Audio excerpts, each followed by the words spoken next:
In today's episode, it's party time. How sustainable are your parties? How do you feel about milk kegs? Plus, Paul has got a new favourite accreditation. Here's our conversation with the Head of Business Development and Academic Event Services here at Lancaster University, Hilary Barraclough.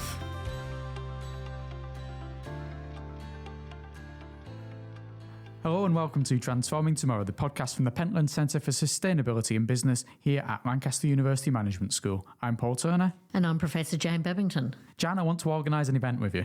I think that's a very good idea. Where do you want to run the event? I have no idea. I have no expertise in planning events, really. I just occasionally invite people around to my house. I don't know about you. I do that as well, but I go to lots of events.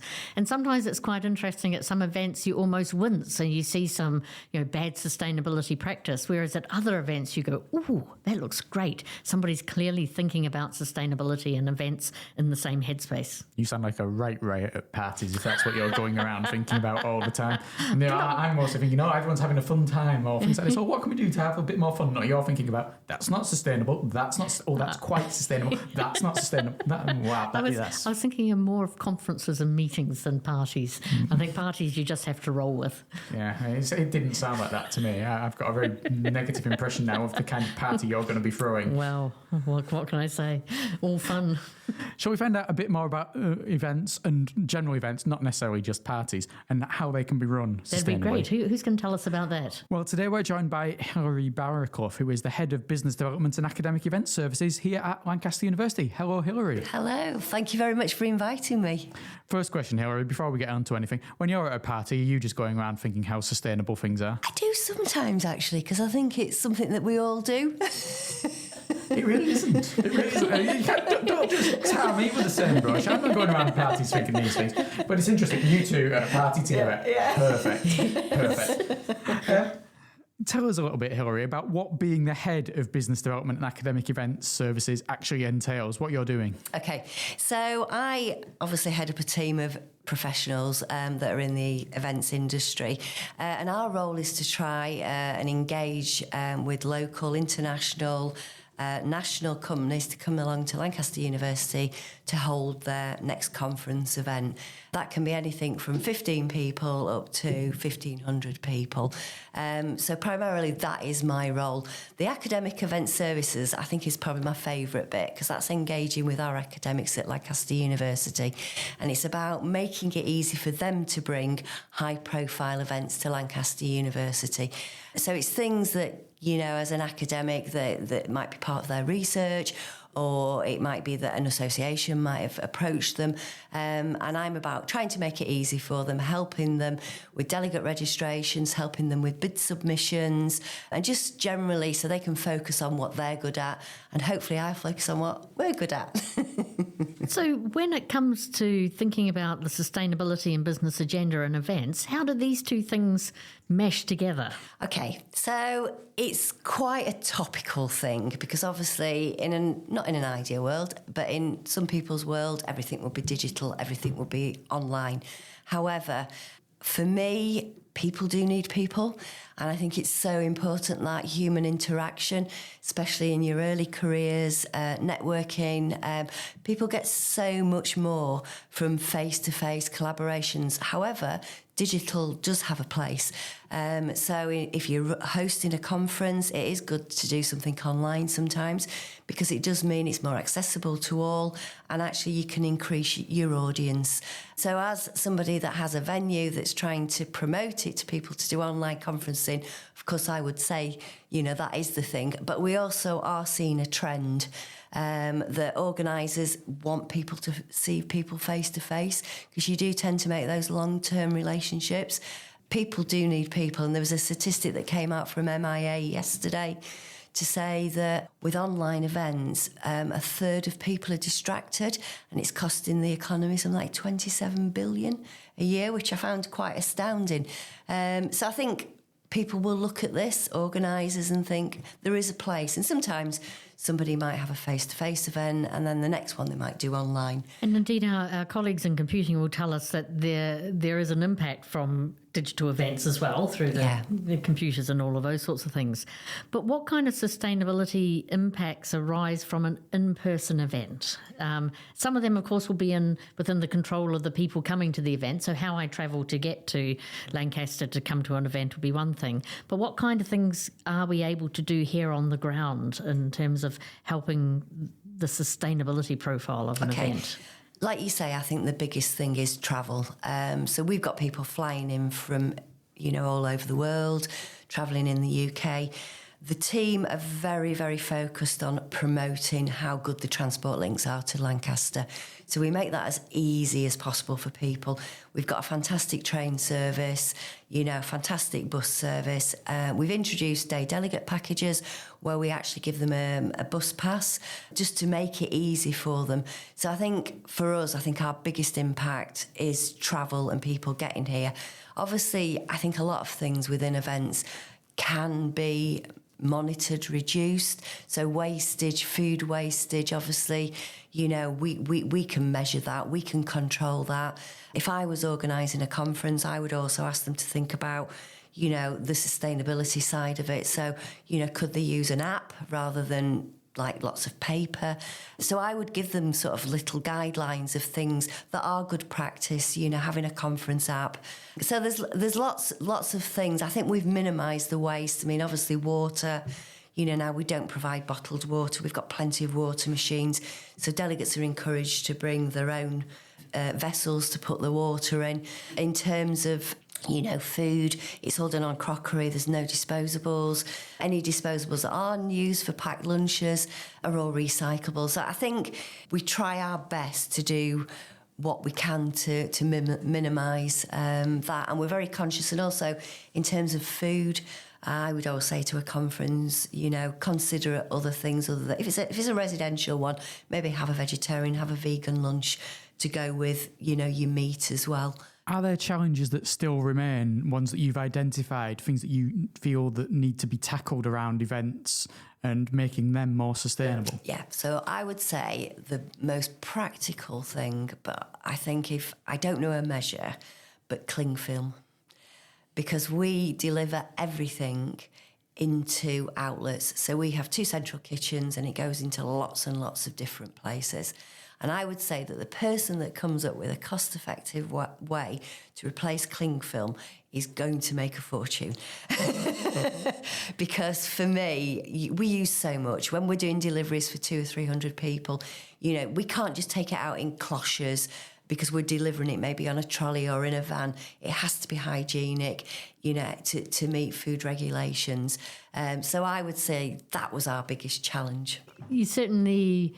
thinking about events that I've been at, you take the cling film off for sandwiches, but I guess I'd never sort of multiplied that by the number of people, number of events, and then poof, you're into a whole different ballgame. We're into massive amounts. And also, what you've also got to think about is cling film. People overwrap.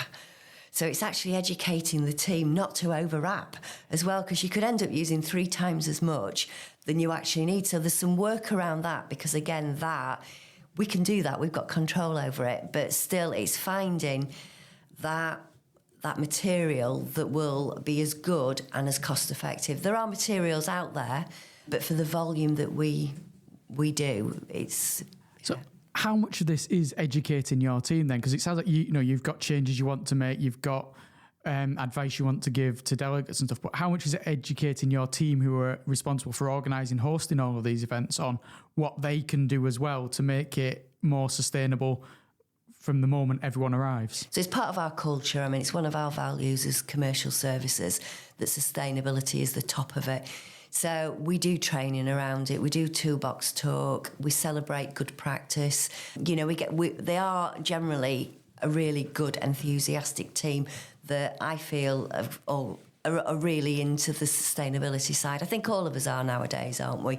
And if they've got new ideas or they've seen good practice, then obviously, we we want to share it, and we want to say at team meetings, we want to investigate if it's workable. But all the team, from my point of view, the business development team, will be asking the same kind of questions. We'll be pushing transport links. We'll be pushing, all the different things that we can offer. We do a lot of work with people that do like activity-based things up at Forest Hills. So we do like wildlife walks, and one of the reasons we've got involved with that lady is because she does sustainable projects that support the community. As well as learning something about the environment and the wildlife up at Forest Hills, which she's fantastic, and the stuff that she knows is unbelievable. It's really interesting. It also helps the community as well, because it means she can do these type of things within the city to perhaps people that wouldn't have access to those tools. So as a team, we're quite a close team, and I think we've all got similar values, and I think it's just about celebrating that. And what I like about that, because location does matter, and this sort of comes across on some of the other conversations we've had, particularly with the sustainability manager of Lancaster University, but also thinking about the energy infrastructure of the university. The lower carbon our estate is, the better it is for a conference as well. It's fabulous. I mean, part of our Platinum Eco accreditation that we got was because of what the university does in terms of its district heating. Obviously, we've got the solar farm up at Forest that'll come online in May. We've piggybacked on good practice. And from an organiser's point of view, that's fabulous. So we've actually we're just developing a product which we hope will be in place by the end of the month, where we can actually produce a report for people. So when they make a booking, we can produce this report on how sustainable their event is or the venue that they use. So put in their statistics and come up and say, right, this is a useful thing for them to have, which most organisations now, it's really important to them. And actually, hopefully, because we do take it so seriously and we are so mindful, it's probably one of our selling points. Not being, because obviously the sustainability is really important, but it is key. And certainly I've worked with professional associations in the past, and, looking forward to where the next conference is going to be, etc. And those kind of questions at the forefront of say, the British Academy of Management's a line of sight, because they too are thinking about sustainability as a core research area and practice area. So everyone's trying to practice what they preach in the activities they undertake. Definitely. And I think the little things that you do all add up to big things, and I think that's so important. As sort of practitioners, we're not going to change the world, but by doing little things and educating people as well. And the other thing that we offer, if somebody came to do a conference, we've got loads of experts that know about this area, and we can pull them in to add some value to an event, which people love that as well. Because if it is very high up on their agenda, it just refocuses people's minds. So it's great. And how high up on the agenda would you say sustainability is? Have you seen it getting more and more important for all the people who are organising events over recent years? So I've definitely seen it getting more important. It's quite interesting because I went to a conference in December and talking to them and asking, how agents book and what's important to them. And they actually said that sustainability isn't as important to agents as what you think. Price and venue is more important, which really surprised me. However, for your big agents, like, say, for instance, Calder, who deal with government bookings, their clients require them to have sustainability, so it's important to them. So they will not use venues that don't meet that criteria. So I think it's a bit of a mixed message, but I would definitely say it's more on the increase, and it doesn't really matter what they want because we're going to give it them. Yeah. You will be sustainable whether you like it or not. And this really has pulled into my mind, and a big shout out to somebody who I know listens to this podcast, Adam Mitchell. He did a really fun thing one year. He cycled from I mean, he does like cycling, so that helps. He cycled from here to the ferry in Hull, took a ferry to the Netherlands, and then cycled from there to the conference venue, and then did the return trip. Wow, so, that's brilliant. So he was just sort of really experimenting. Could he get to the conference in a low carbon way? And I know when he got there, people were really interested in his articulation of that journey. And that journey's not for everyone, because it would take me a week to get to Hull on the bike. But it's actually it's people experimenting with ways of thinking about their carbon footprint and how you can do things. It's the impact, isn't it? It's your impact as an individual, which I think that's great. Yeah. And when we were chatting before, we ended up on the topic of milk bottles. Yes. And so I know you have a great milk bottle story, which I'll leave to you to describe. Yeah. So this was something that the university gets all their milk in by plastic cartons, or used to. Obviously, there's lots of plastic. We've got 8 to 9 bar areas. We've got the whole internal catering, so they do thousands and thousands of cups of tea and coffee throughout the year. So that's a lot of plastic. So we approached a company who, first of all, we did a pilot scheme in Marketplace to see actually did it work, how did it come in, what did it taste like, and kind of like maybe sent it to a couple of areas, whereas now we've gone completely plastic free in terms of milk bottles. So we can deliver it in a bottle that's now washable, which is a glass bottle. Mm-hmm. So much better. So what does the milk come in instead of a plastic bottle? It comes in like a keg. So like your beer does. Except it's non-alcoholic. And some would argue better for you. I don't think some, I think generally, unless you have a lactose intolerance issue, that milk is... And it may sound like it's one thing, but it's one thing that has a big effect across the whole year, across all the events. And much like the cling film you were talking about before, it builds up and builds up. And I guess if you've got something like that happening, something like the cling film, if you can resolve that issue happening, all the other things, in total, you can see a great big picture where there's been massive change and massive effect. Yeah, and it's not only that, it's the momentum, because obviously if we pilot something like that, then share it with other establishments, other universities, it has a cascade effect, which that's the importance of sustainability. It's not a great secret. If you come up with a product and it's sustainable, then you should shout about it and you should share it with your colleagues, because we've got a common goal. So one of the things that Paul loves best is accreditation services and ways of deciding if you're good. So you mentioned this, but I would like to sort of unpack the box that Lancaster University has been awarded with a Platinum EcoSmart accreditation, recognising eco-friendly hotels and conference venues, etc., etc. Could you tell us about that process? Because that sounds like a significant amount of effort would go into actually achieving that, but there'll be good purpose for it. So tell us about this accreditation. How did you get it, and what maybe you learnt from the process? Okay, so the accreditation has been around for a couple of years. We were looking for an accreditation, and we wanted something not like the sort of standard things that normally hotels go into, something that was more bespoke to universities. So when it first came about, we filled in the application form. Now that it does take a lot of work. It's quite a lengthy document. However, it was a team effort from the university. So our colleagues in estates were fabulous. Everybody inputted in it. So it wasn't just us inputting in it. Submitted it and we got gold straight away. And then what they wanted to do is, because obviously there was some establishments that were really going above and beyond, that probably exceeded that gold sort of standard. So they brought in the platinum standard. So we thought, right, let's have a go for this.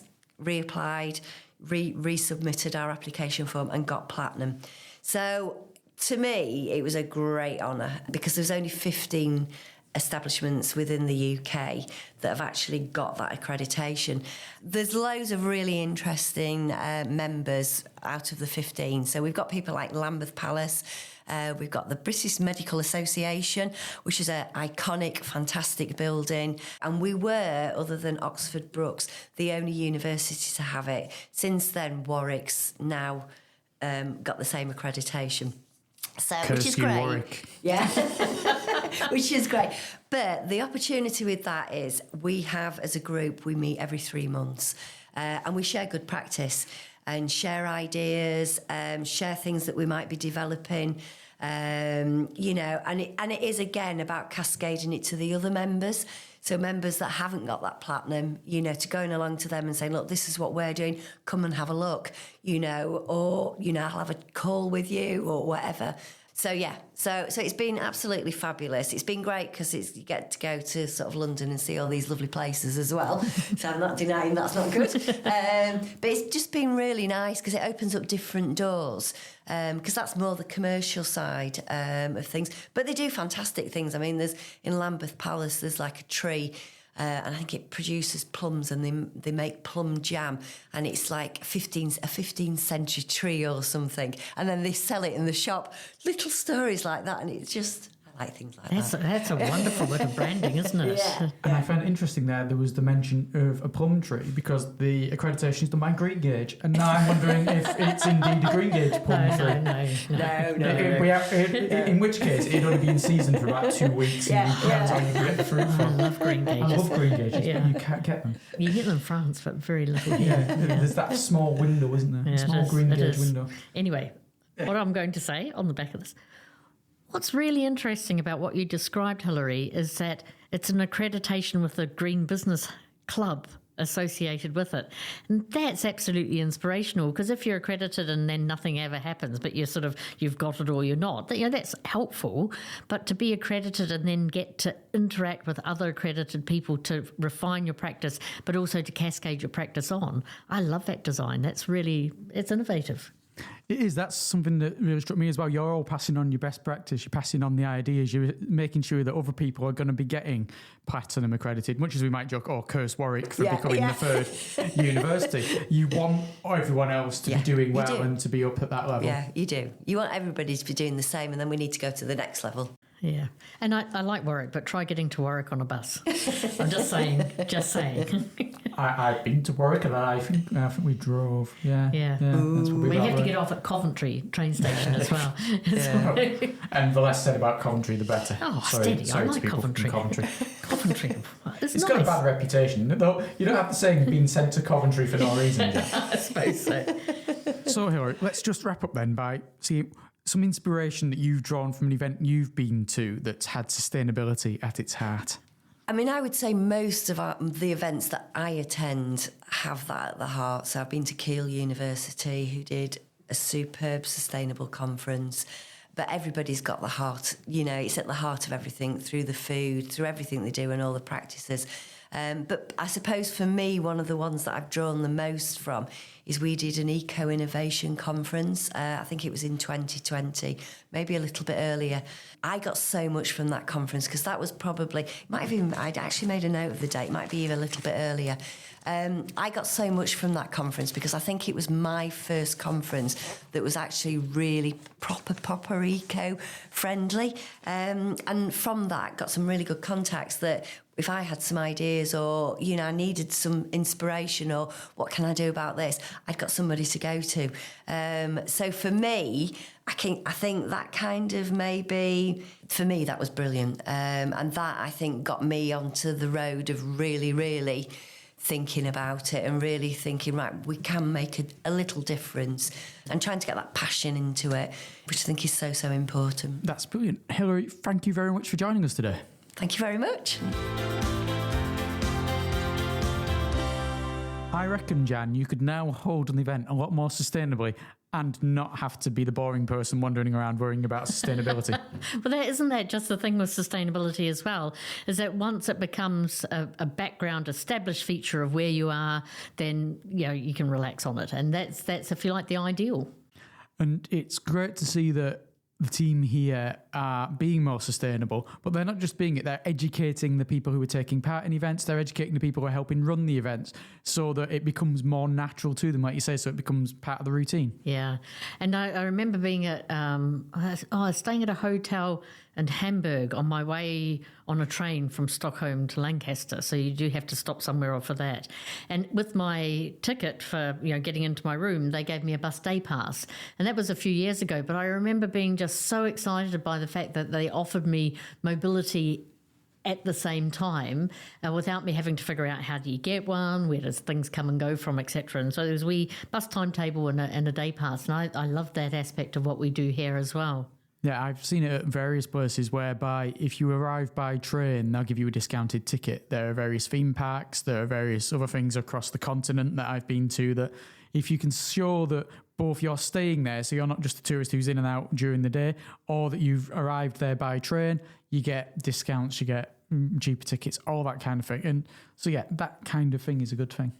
The other thing occurred to me from how she was talking about it is that, well, I mean, we are here, so hence we feel very lucky about being here. But we do have the luck of the place. So to be able to, if you're having a conference at Forest Hills, which for people who don't know the layout is a short distance from the university and in some really nice grounds, and the sort of Green Lancaster have been planting trees there over many years as well. So to be able to get a wee wildlife tour while you're there seems to be really quite exciting. But also that all the work and the effort from Georgiana Allison and her team on the estate side of things and having decent strategies and actually making that transition to net zero energy for the university also then feeds into this as well. And it's the look of the place more broadly as well, because I know you made the joke about try getting a bus to Warwick or getting a train to Warwick. We have got a train station that is on the West Coast Main Line that is just a few miles from the university. We have got road links, so you can get buses, because all the National Express and other equivalent buses that travel up and down the country stop at Lancaster University because of our location. We are a place that's reasonably straightforward to get to, certainly within the UK. Obviously, internationally, you've got the issues of flying over, but I've been from Lancaster. You talk about going from Stockholm to Lancaster on the train. I've been from Lancaster to conferences over in Belgium on the train, because you can access that West Coast Main Line and you can get out of the country reasonably straightforwardly. It's always important to be able to get out of the country reasonably straightforwardly in my mind. Yes, yeah. You know, you need to have the backup plans so that you can escape and evade the law, Jan, and I know that's a key factor for you in all factors of life. And then the final thing that I was really sort of wowed by is milk and kegs. I mean, isn't that a new opportunity?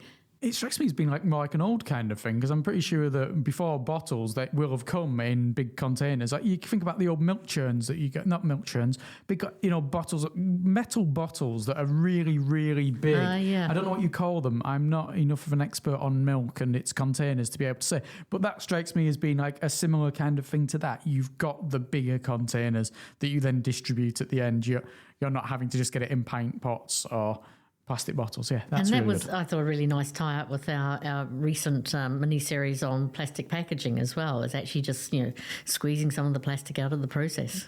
Indeed. So what are we doing next? I don't know, but you do. I always know, and you never know. You just turn up and take what's given to you. Next time, we're going to be talking to Jose Alcaraz Barringer, who is from Lancaster University, but not Lancaster University as you know it. Whereabouts is he based then? He's based at Lancaster University Leipzig, which is in Germany. And what are we going to be talking to him about, Jan? Undoubtedly education, because I know he's a really passionate and keen educator. He's very keen on building sustainability into the mindsets of all of his students and getting them to think positively about it, but most of all, getting them to think about sustainability. That'll be really great. It will. So until then, thank you very much for listening. I'm Paul Turner. And I'm Professor Jan Babington.